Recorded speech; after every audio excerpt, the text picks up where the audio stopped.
Good afternoon, everyone. I'm Connie Evans. I'm your moderator for this important session on growing access to capital. I have two amazing panelists joining me. First is Derek Brazil, who I think many of you met this morning. Yay. Derek serves as a co-founder and managing director of Mortar, an organization dedicated to helping underrepresented entrepreneurs in Cleveland? Oh, no, Cincinnati. It's a running joke here in Boo. But his organization is in Cincinnati, serving the neighborhoods there. Derek's work has led to recognition from the Indianapolis Star, should be Cleveland Star, no, I'm sorry. Indianapolis Star, Yes Magazine, Next City, Politico, and NBC Nightly News. He has also been named to Forbes 30 and under 30 lists for social entrepreneurs.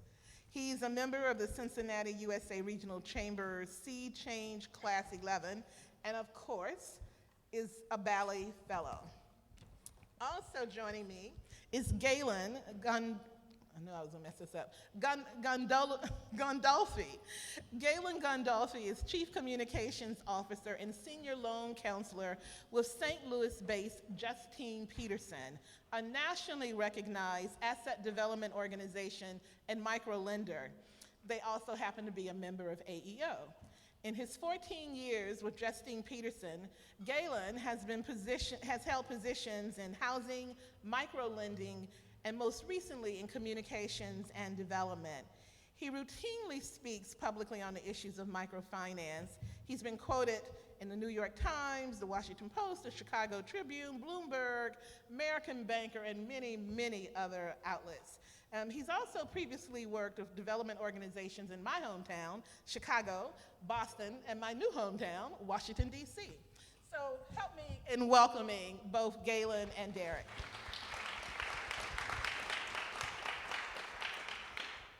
One of the reasons AEO is here and supporting this particular conference is because we share the commitment to bring responsible and fairly priced capital to every community and everyone who needs economic opportunities and options.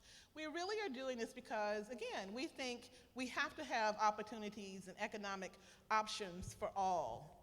And so we thought it was a good place to start because we share that we want these opportunities for all. We want capital access available for all. But let's set a context of who we're talking about this all is.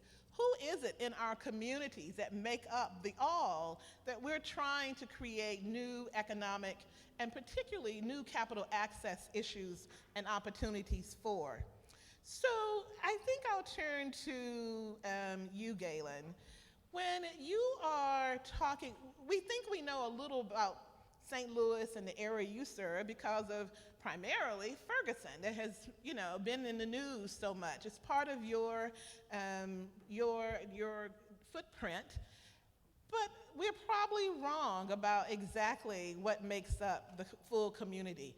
Share with us who are some of that all, what they're experiencing, and how you all are working with them to bring new economic opportunities and capital. By all means. Thanks, Connie. First of all, thanks for everyone for joining us. I was concerned most people would go to the tent to check out if there were any peanut butter cookies left over, so I'm glad you opted to stay in this room. I want to be positive and I want to be optimistic, but I got up at 3:30 this morning to fly here from St. Louis, and I'm mildly cantankerous, even though I've had a couple cups of coffee. And so when Connie asks about who we serve, I want to start with this, and it's me being brutally honest. The lending environment that has access to capital in St. Louis is pathetically provincial. And what happened in Ferguson is actually incredibly accurate for the entire region in terms of disenfranchisement. And I'm not here to proclaim a buzzkill, if you will, after lunch, but I want to be really honest about the environment we work in and what that all looks like. And that all, for the most part, is pretty much what you have seen in the media. It's accurate. It's an environment of extreme salient disenfranchisement that extends to the business community as well. And I think heretofore, there actually hasn't been much discussion of how the lack of access to capital has affected Ferguson-specific businesses, but businesses throughout the St. Louis footprint. So I'm hoping here today that we do have a message of optimism, and we do have a positive message about opportunities, but I want to be really just brutally candid and honest and not sugarcoat the situation in St. Louis, and unfortunately I think a situation that's all throughout America when it comes to communities being disenfranchised from access to capital. Quickly, I want to say a few words about the organization that I work for. Justine Peterson works in the legacy of Justine M. Peterson, who was a social worker. And she was quite the activist 25, 30 years ago in St. Louis. We're a hybrid of social work and banking. So I appreciate Connie asking the initial question here, the session, about people, because Justine Peterson's all about people, all about relationship lending, all about reinserting humanity, if you will, into banking. I don't mean to offend any bankers by saying that, but it's really important to personify the transaction. And so Justine Peterson, we take very seriously the idea that we're lending to humans. And at some point, I think today we'll probably even talk a little bit about the other platforms, the potentially predatory platforms that are online and such. But in the end, it's people. It's people borrowing money and people helping one another, and we can't forget that. So, Derek, I know you're working in a very specific geographic area in Cincinnati. Tell us about some of the stories of the people that you're serving and who you're seeing in terms of this all that we're trying to create solutions for. Thank you. As I mentioned before, first of all, thanks for having me here as well. I should also say to Tim and everyone else, Cincinnati is the greatest city in America. Please come visit. I'd love to show you around. I live and work in a neighborhood called Over the Rhine. As I mentioned before, 15 years ago, Over the Rhine was the most dangerous neighborhood in America. When I was in college, I saw a video about Over the Rhine, and it talked about the murder of an unarmed black man by the name of Timothy Thomas. His memorial still exists today. Mortar was created because myself and my business partner, William and Alan, would walk all around Over the Rhine, and we'd see all these wonderful businesses that were sprouting up all around us, and we loved to patronize them. The problem is that the second we got inside of those businesses, the demographic would change from the folks we'd pass by on the way to those businesses. We'd pass mostly African Americans who were the residents of those neighborhoods, but on the inside, it was mostly traditional entrepreneurs who were white and had access to resources. And we had a problem with that. We think that as neighborhoods are developing, those people who live in those neighborhoods should have the opportunities to participate in the redevelopment of those communities that they've called home for several years. So we started off by saying, what would happen if we invited those residents to have an opportunity to learn business skills, if we could have a class to teach those folks how to start a business. So we had a couple community engagement conversations, and we found that most of the folks who came were African American. And from then until now, we haven't really done any marketing because we have resonated so much with those residents and others that they see that Mortar is a place for them to start their businesses. So when you're looking at our class, they're mostly low income. The median income is $26,000. They're mostly African American. 90% of our entrepreneurs are African American, and they're mostly female, in which 65% of our entrepreneurs are female. The one common thread of all of them is that they all have barriers to entry, whether it's poverty, whether it's a previous incarceration, whether it's homelessness, whatever it might be. I think the difference between what Mortar is doing and what other organizations are doing is that we're meeting each of these entrepreneurs where they are. The very first thing we do in our curriculum is we talk about who that entrepreneur is as a person. We like to joke, and the first thing we do is we ask each entrepreneur to say what their email address is. As you can imagine, some entrepreneurs have some insane emails. One email, please don't email this person, is allyouneedarefingers@gmail.com. It's an insane email address. It's insane. They can never do business with that email address. However, we would say, this is the culture that you're coming from, right? This is a culture that you love and you accept and you embrace, and that is awesome, and we love you for being in that culture. However, the world operates based upon middle and upper class norms. If you send that email to somebody else, they won't just not open it, they'll judge you, and that relationship could be forever damaged. So what we do is say, your culture is great, we love you for it, but here are some differences and ways that you need to learn and adapt a little bit in order to survive. So because of that, I think our office now in Over the Rhine is the hardest place to get any work done. We had to actually, like Donald Trump, build a wall in our office to get work done because people were always knocking saying, hey, I have an idea. Can you guys help me? And it's great. We love that attention, but I think it's starting to show that the culture of that neighborhood is starting to shift. Entrepreneurship and business development in Over the Rhine, which has actually the highest income inequality of any census tract in America, is not just for traditional entrepreneurs. We're showing now that it can also be for minorities. The last thing I'll say, we operate a pop-up shop, as I mentioned earlier, in Over the Rhine, and it's booked pretty much every weekend throughout the year. The next thing we're going to do is open a pop-up window for food entrepreneurs to also test their ideas out. Again, not just to show these entrepreneurs that you can run a business, but to show those folks in the community that there's a place for you to open and run a business in this neighborhood. That's great. I want to take a second and figure out who's in the room with us. So how many of you operate programs and trying to create opportunities in a specific neighborhood, similarly to what Derek just described? Show of hands. Okay. And how many of you are working to develop these solutions to a broader footprint, similar to what Galen described? Okay, so it's almost about half. I think half and half. So one of the reasons I wanted to know about that and who's in the audience, as we hopefully will get to hear from some of you as well, is to talk a little bit more. I want to dig a little bit more about what's often is the hidden talents in these communities, like you just talked about. I know that some of you, or both of you organizations, are working with, you just mentioned homelessness as well as with returning citizens. One of the things that we talk about at AEO a lot is,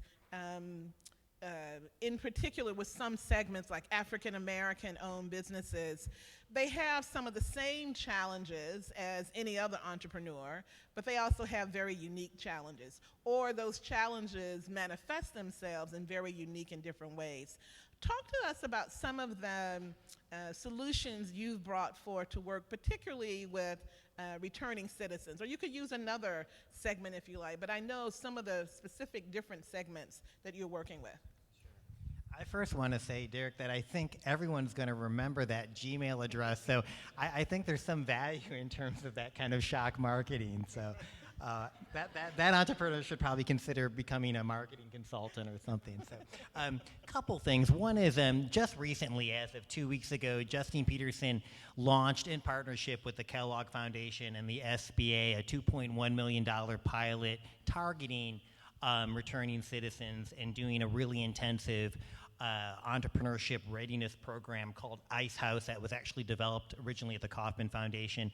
But it's going to be in tandem with a lending component, that is lending dollars.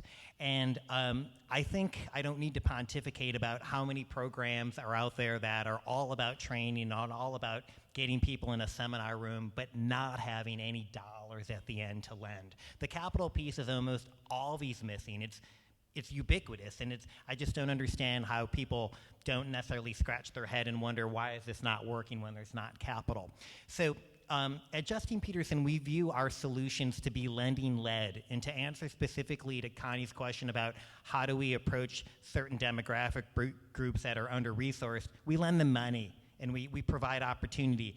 We try to say yes in almost every instance, and I'm glad everyone's maybe sitting down right now because it's possibly a radical statement, especially if I'm in a room with bankers, which I'm commonly in that situation, and that is we try never to say no, and I mean that. We try to craft some opportunity, some transaction of some dollar amount that can be stepped up and grow into a larger lending relationship down the road.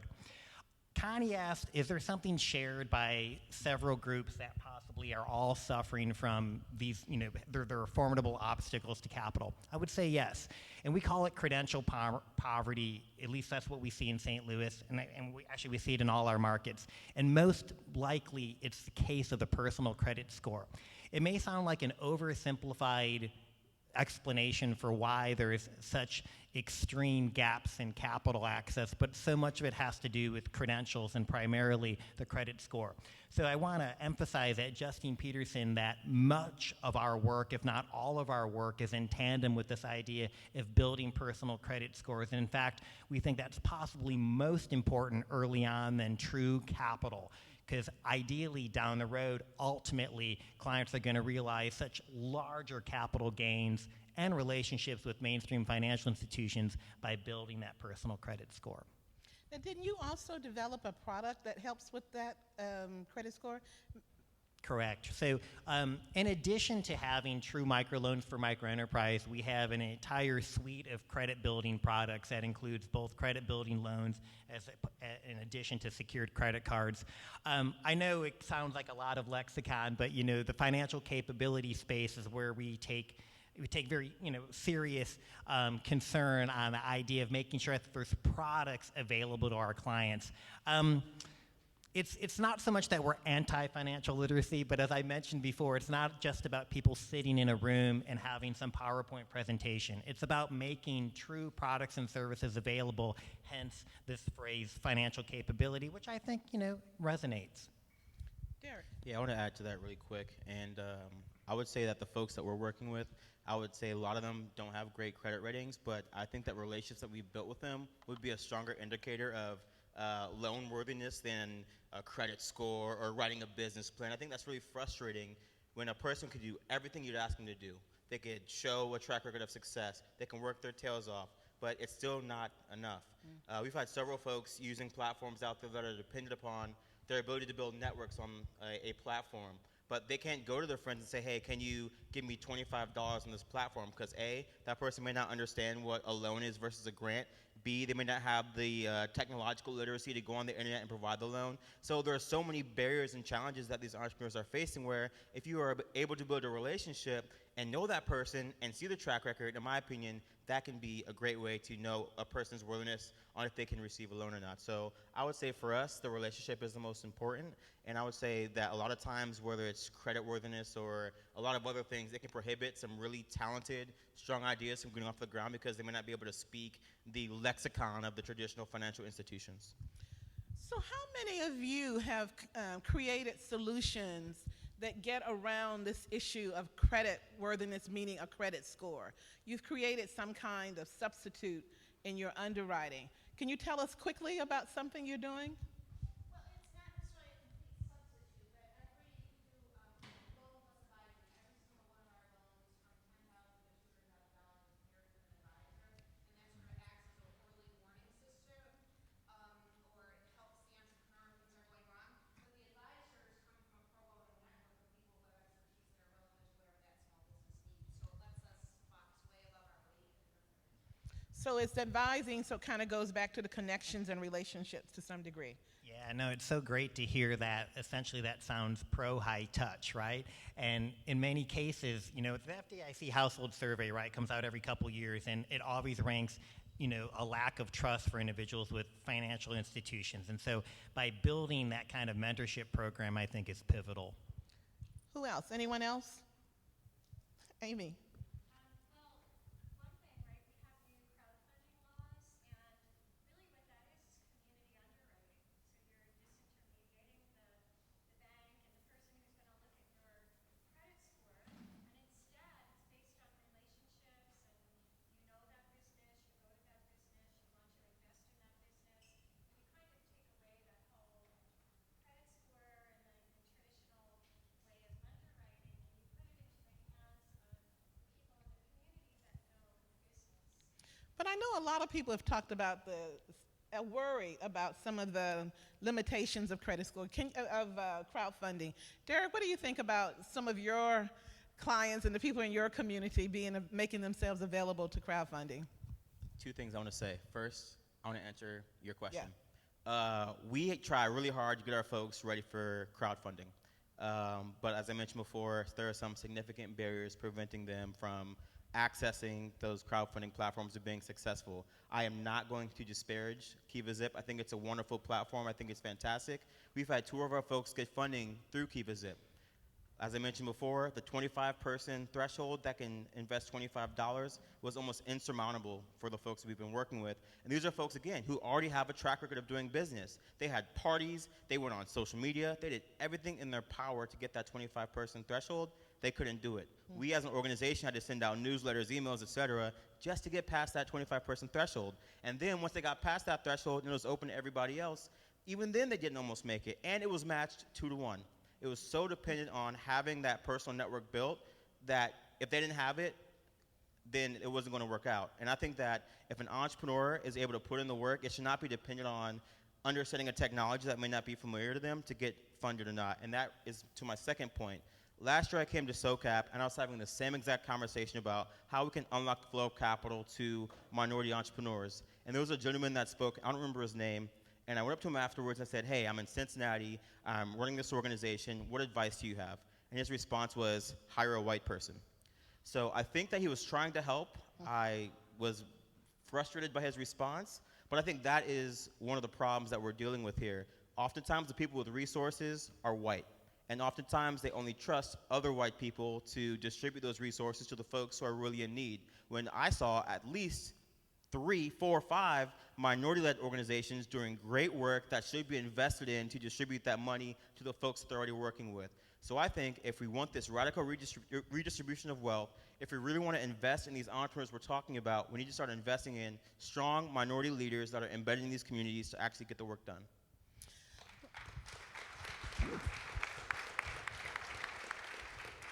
Well, that's an interesting point, and definitely leads me to another question that I actually was going to decide whether I was going to ask you or let it pass.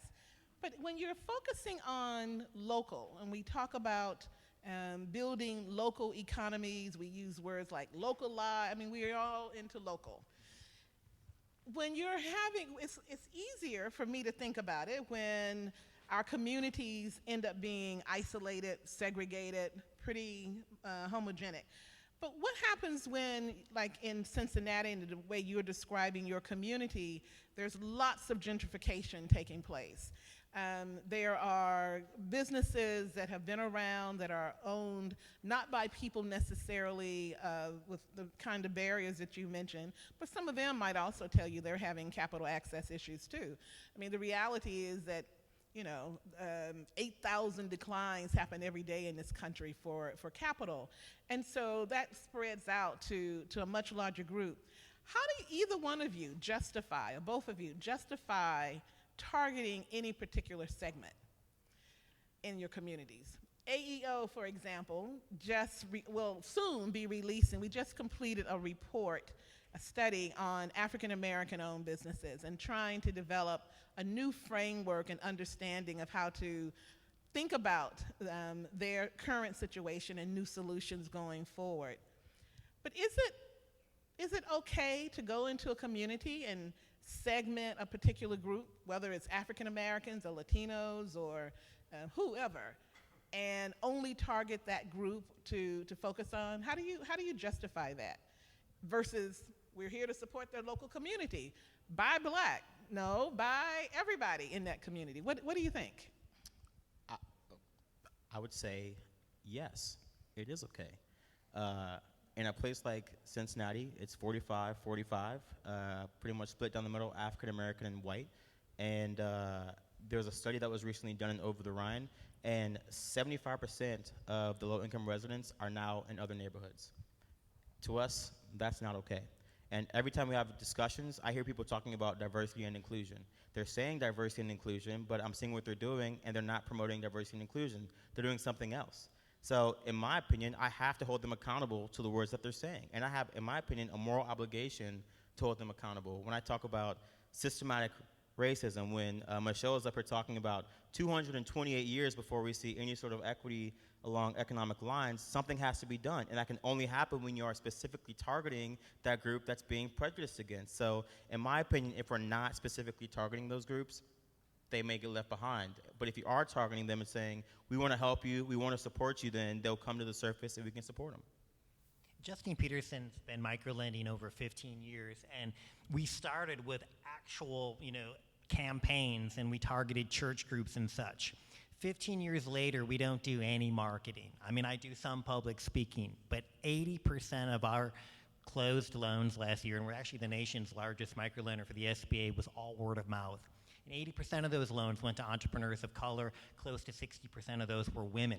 So the amazing thing is that even without targeted promotion, it's the group in need, That is, those businesses that are being underserved, under-resourced, coming to us for those opportunities. And so again, I started this afternoon by kind of giving a pretty abysmal review of the landscape in St. Louis, but that's reality. And the reality is that, those in need are coming to us for some answers, but we don't have all the answers, and that's why we do a lot to partner with banks. We're also a CDFI, Community Development Financial Institution, so we do a lot to try to capitalize and get dollars deployed.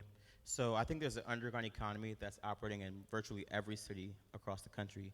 I get so frustrated with this word innovation because black folks have been innovating for years. We just call it hustling.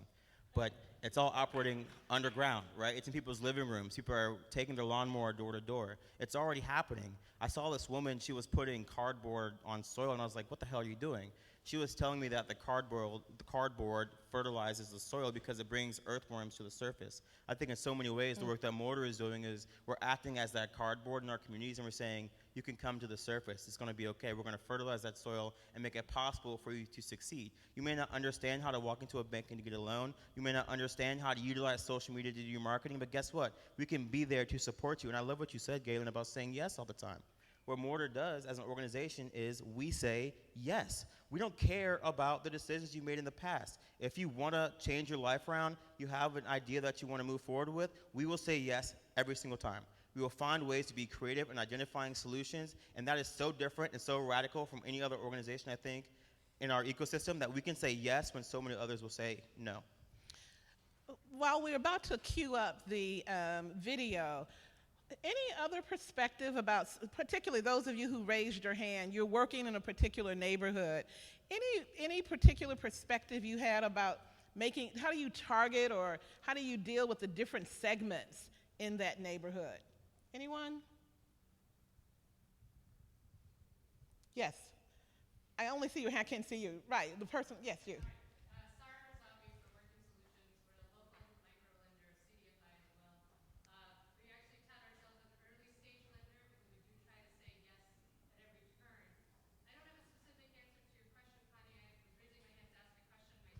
Sure. Which is because we're working so hard to get to a yes, that takes time.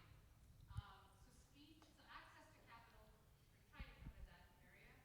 Speed to capital is something that our communities also have issues around, and really undermines the value of that dollar because it took so long to get to.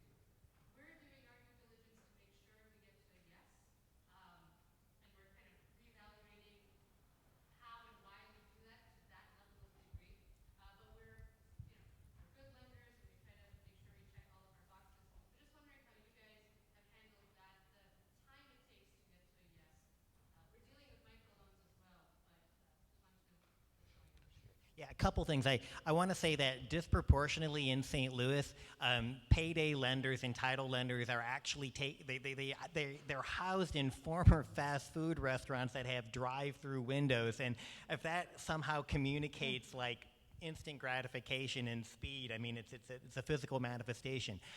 Couple things. One is JP does, we mostly do manual underwriting, but we have jumped in the fintech space and have a platform through AEO called Tilt Forward for larger loan sizes that allows us to dip our toe into this idea of speeding up lending decisions and getting funds to the end user sooner than later. But I'll be honest, to the point over here about the mentorship being high touch, it's always a tug and pull, isn't it? That is, on one hand, the client comes to us because they want the personal attention, they want to actually have a face-to-face interaction, and then we're somehow having to weigh that with the idea of that they need dollars sooner than later. And we don't have that solution at the moment, but I feel like we're moving in that direction. That is, with Tilt Forward, we have one platform, and then there could be potential other options for us to consider. But we're always weighing the pluses and minuses on how that potentially could take a toll on the relationship. So I would say we are very similar to the example you had earlier, where we can provide the training, but we don't have the access to capital.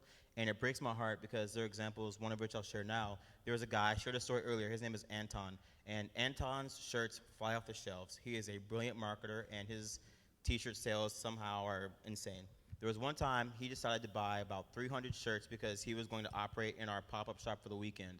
He misspelled one letter on that shirt. One letter on that shirt. So he now has this moral dilemma. Does he sell shirts that have a mistake on them, which undercuts his quality, or does he throw them all away?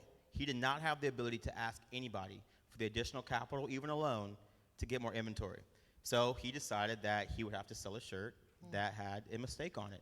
And that is an area where I think he should have been able to go to a lending institution and get a $500 loan. But he didn't have the ability to do that. There's another example. There is a kitchen incubator that's been built in Cincinnati, and Mortar has the ability to get scholarships to 6 people to utilize that kitchen incubator. Part of the qualifications is you have to have insurance. The insurance costs several $100s, and the woman we gave a scholarship to couldn't afford the insurance to get into the kitchen. We're pre-stage. They should have the ability to get a loan to get their idea off the ground to show if it can work or not. And in Cincinnati, at least, we don't even have the ability to do that. So thank you for mentioning Tilt Forward. One thing, as we're about to play the video, I also want to recognize Working Solutions as another AEO member who's present, so we're glad to see that you're here. But AEO has focused a lot in creating solutions that change the way capital and services flow to underserved entrepreneurs. One of those initiatives is called Tilt Forward, and Tilt Forward specializes in bringing technology-led solutions for products, capital, and marketing. We now have the largest network of CDFI small business loan funds in the country. It was launched, we've been working on it for about 2 years. It was launched this past May during our 25th anniversary conference and celebration. So let's take a peek at the Tilt Forward network.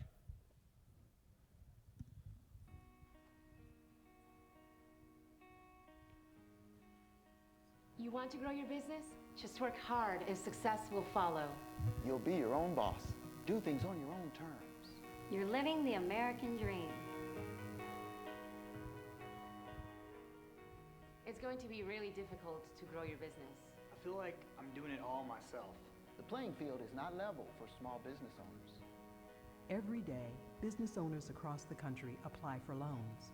And every day, 8,000 of these applications are declined. Tilt Forward believes that every business owner deserves a fair shot at success. Tilt Forward provides access to capital and guidance you can trust.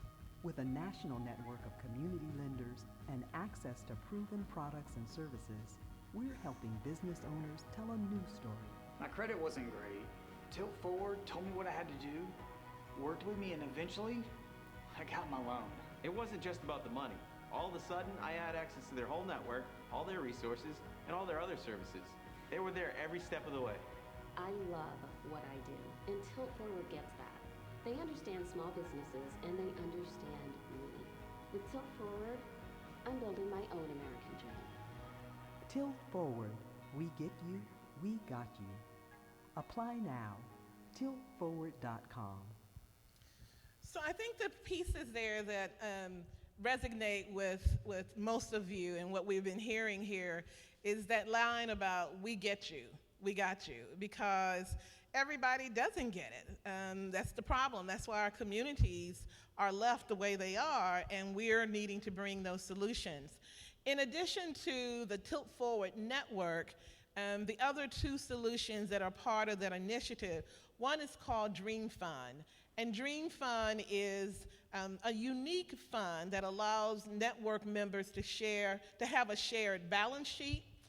We're able to make loans directly to individuals, but we're also able to make loans based on investor targets. So I know, for example, Derek, you're interested, based on what you just said, in being able to have a fund with not all the structure and management issues, but being able to get that money out quickly, being able to tell your potential investors that you have somewhere solid and sound to keep that money that can get targeted. Dream Fund might be a solution for you and in that case. Your $500 loan applicant who needs that inventory, Dream Fund enables CDFIs in our network to be able to make that decision in 24 or 48 hours. And so that's the kind of speed, I think, and convenience that some of our solutions are trying to bring. The third component of Tilt Forward, it's called Project Q. And I think there's a Project Q or something, more information about it at the SOCAP, what's it called? Expo. Where we actually have a booth and more information.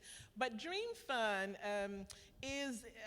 Project Q stands for Connecting Underserved Entrepreneurs. And it's an initiative that was brought into being because AEO won the CDFI fund at the Department of Treasury Innovation Challenge last year. We have basically developed a prototype that will assess and sort and match applicants that were declined from financial institutions. They enter into this new Project Q system, and they'll be matched to a CDFI who can actually make that loan. So rather than, as Hillary Clinton once said, seeing entrepreneurs' dreams dying in banks' parking lots, that bank can now put that application into a system that can be scaled and referred to a network of lenders who can actually make that loan. So those are some of the solutions that we are trying to put together. There's a gentleman in a blue shirt who had his hand up.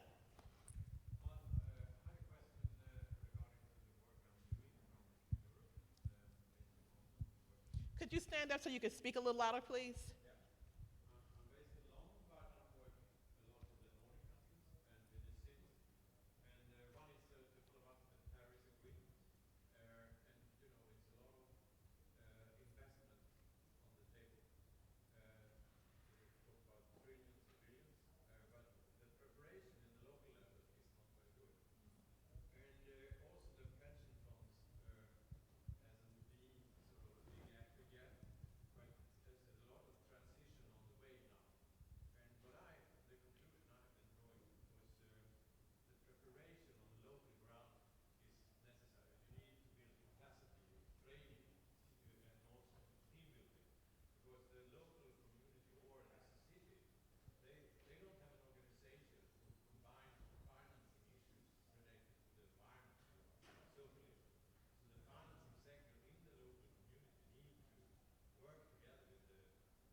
I think you're right. I think AEO would share that even here in what we're in across the U.S. And I think that's how we are developing these solutions and working with our partners.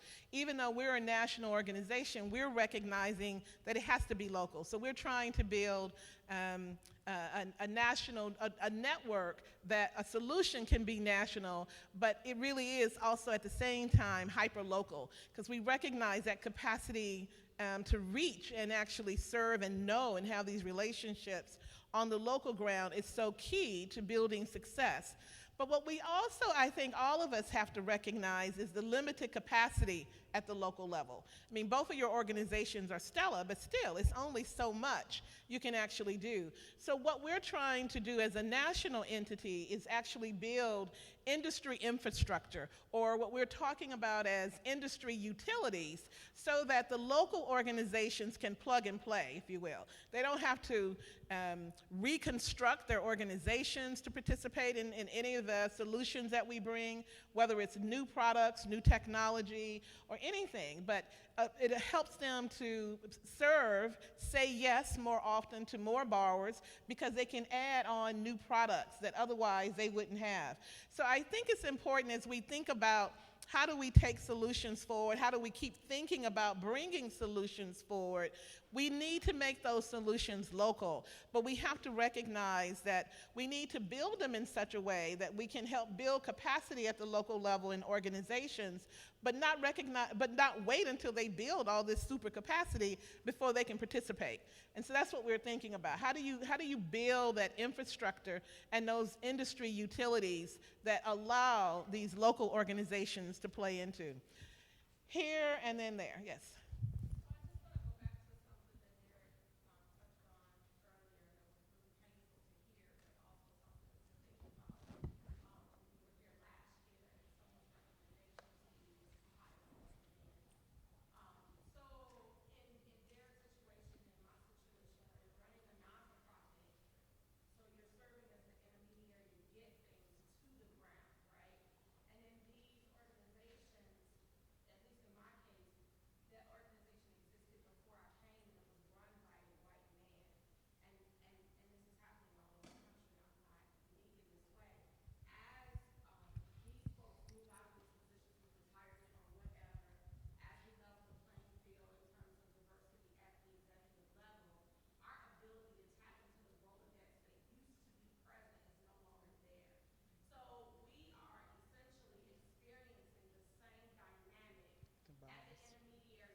I think one of the Thanks for the question. I'm curious too.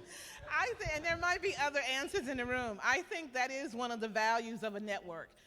One of the things we are trying to do is recognize, again, it's you named a different barrier, but in terms of capacity, not having that network already of investors and donors and people you can pick up the phone. I think by being a part of a network, whether it's Tilt Forward or something else, one of the things we're doing is attracting investors. We're building up that kind of network base so that is extended to individuals in that network where they can tap into those things. I mean, that's my answer, that's our solution. It's trying to build a network that keeps growing. It has credibility. It has the interest from investors and others to tap into. Other thoughts or answers for that question before we come? Another answer? Anyone? Any ideas? Okay, then the next question.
We are in conversations with the Federal Home Loan Bank of San Francisco, for example.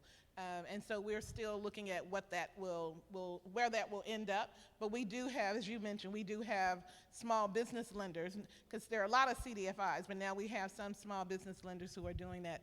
I'm told that we have to wrap this up, and I think the other group is maybe coming in. I guess I just want to go back. I think the young woman who just spoke, I think your point about as an intermediary, especially if you're an intermediary that's run by an individual of color or a woman, I think oftentimes that's the reality and some of our members talk to us about that as an intermediary in that bracket, that they look just like the entrepreneurs that they're trying to serve. They're facing the same kinds of challenges. And one of the things that I think Kevin has been very good to point out and talk about in conversations with us is about the lack of networks. And people forget how oftentimes stuff moves, right? Capital, information, all of that moves about who you know and what's in your network.